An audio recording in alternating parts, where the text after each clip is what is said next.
Tiada seorang pun di dunia ini yang dapat mengetahui kapan musibah akan datang. Banyak faktor yang dapat menyebabkan musibah terjadi, seperti faktor alam maupun kelalaian manusia.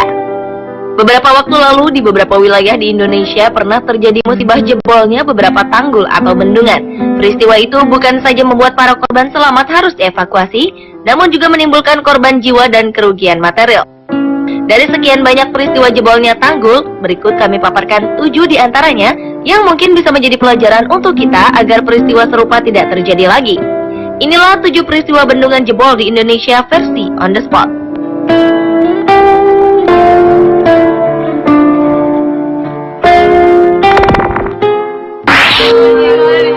Ini sama siapa, Mama? Ini mau sama aku. Maret 2009, di saat warga tengah terlelap di malam hari, tiba-tiba tanggul Situ Gintung yang terletak di Cirende, Tangerang Selatan jebol.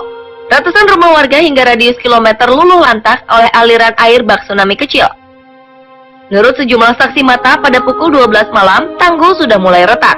Ditambah dengan hujan yang terus-menerus mengguyur daerah itu, sekitar pukul 3 dini hari tanggul itu pun jebol. Selain menyapu bangunan rumah, air bah juga menghanyutkan bis dan belasan mobil hingga terdampar di atap rumah. Selain kerugian material, ratusan orang menjadi korban baik meninggal ataupun terluka. Kini, bendungan yang dibangun pemerintah Belanda pada 1933 ini telah berubah menjadi kawasan wisata baru di selatan Tangerang.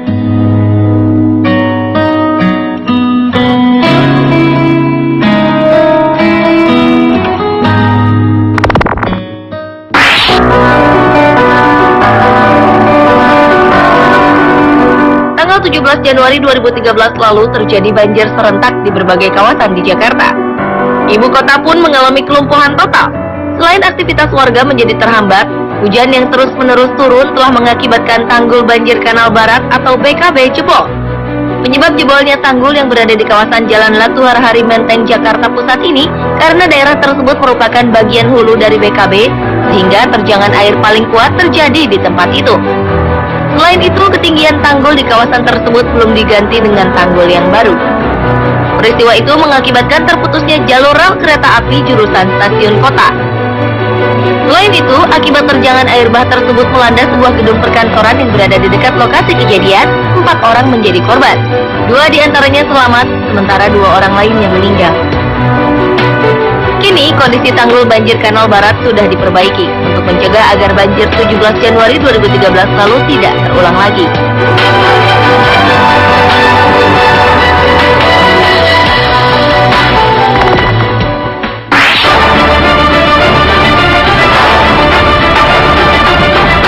Sungai Citarum merupakan salah satu sungai terpanjang dan terbesar di Provinsi Jawa Barat. Pada Januari 2013 lalu, sungai yang memiliki nilai sejarah ini mengalami kejebolan tanggul. Akibatnya, ratusan rumah di Karawang rusak parah, sebagian ambruk dan nyaris rata dengan tanah. Selain itu, 2 orang warga meninggal dunia akibat terbawa arus air sungai. Jalan raya pun terputus, serta ratusan hektar areal persawahan terendam. Jebolnya tanggul Sungai Citarum ini diakibatkan banjir yang semakin meninggi hingga mencapai lebih dari 2 meter. Tanggul sepanjang 50 meter ini tak mampu menahan volume air Sungai Citarum yang terus naik dan mengalir. Pasca peristiwa itu, pemerintah berusaha memperbaiki tanggul tersebut. Karena bagi warga sekitar bantaran Sungai Citarum, keberadaan tanggul-tanggul itu sangat penting untuk melindungi pemukiman mereka dari luapan air sungai.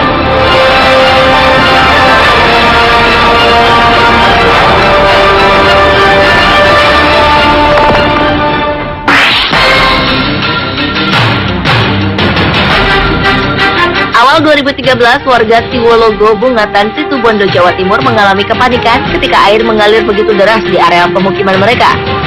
Puluhan rumah diterjang air bah yang secara tiba-tiba muncul saat warga tengah beraktivitas. Tanggul sungai sepanjang 50 meter jebol karena tak kuat menahan derasnya air. Hujan dengan intensitas tinggi yang mengguyur kawasan ini semakin merendam puluhan rumah dan lahan pertanian milik warga. Selain di Situbondo, kota Bojonegoro, Jawa Timur juga mengalami hal yang serupa.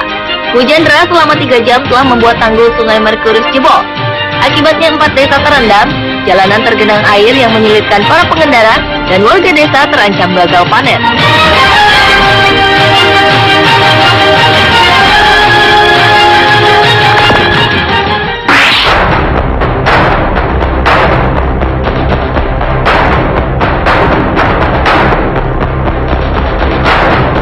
Sabodam adalah salah satu bangunan yang dibangun khusus untuk mencegah bahaya banjir lahar Merapi.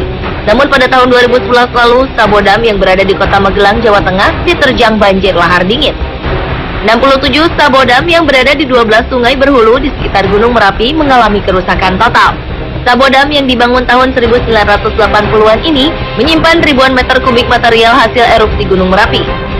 Saat Sabodam ini jebol, otomatis material dari puncak gunung akan langsung turun ke kawasan hilir. Akibat jebolnya Sabodam ini, 2 dari 4 pilar penyangga jembatan tergerus. Kondisi itu membuat jembatan putus, sehingga aktivitas warga terhambat.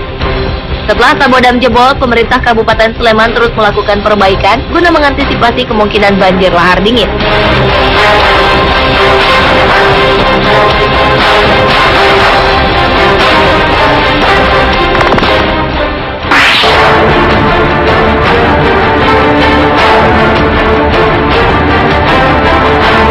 Baru saja diperbaiki, tanggul Sungai Wulan yang berada di perbatasan Kabupaten Demak dan Jepara, Jawa Tengah, kembali jebol pada April 2013 lalu.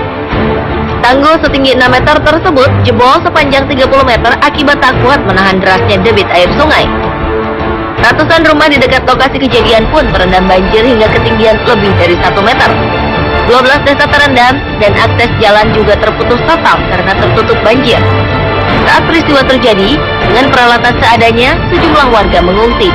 Tercatat ada 8 hingga 9.000 jiwa yang turut dievakuasi.